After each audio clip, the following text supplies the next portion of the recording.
তুমি ভাবতেছো যে তোমার এভাবেই সময়টা চলে যাবে। ইস রে, তোমরা বুঝবা, পরে বুঝবা। তুমি বুঝতেছো না যে তোমার হাতে কত কম সময় আছে। এখনো যদি তুমি তোমার সর্বোচ্চটা না দাও, তাহলে তো তোমার ভালো রেজাল্ট হবে না বাবা। তোমার সর্বোচ্চটা দিতে হবে। মানে তোমার জায়গা থেকে তুমি যতটা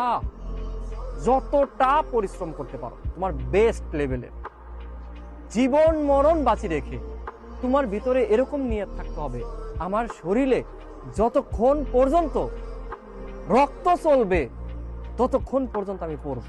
আমাকে জিপিএ 5 লাগবেই, আমাকে ভালো একটা বিশ্ববিদ্যালয়ে চান্স পেতেই হবে। এই মেন্টালিটিটা গ্রো করো প্লিজ। জাস্ট তুমি ভাইয়ের কথা শুনে 15টা দিন তুমি জাস্ট সর্বোচ্চ পরিমাণ পড়ালেখা করো। তোমার ভিতরে যদি পরিবর্তন না আসে তাহলে তুমি পড়ালেখা ছাইড়ে দিও।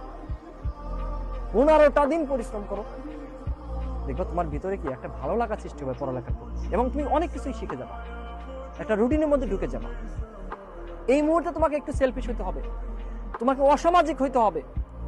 তুমি বাদ দাও না, তোমাকে সবাই বলুক না তুমি অসামাজিক, কারোর সাথে তোমার যোগাযোগ রাখার দরকার নাই।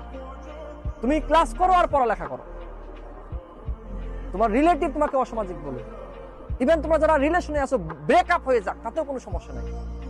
বাট তুমি যদি একটা ভালো রেজাল্ট না করতে পারো, তোমার বাবা মার মুখে যদি হাসি না ফোটাইতে পারো, তাহলে এটাতে কিন্তু সমস্যা আছে।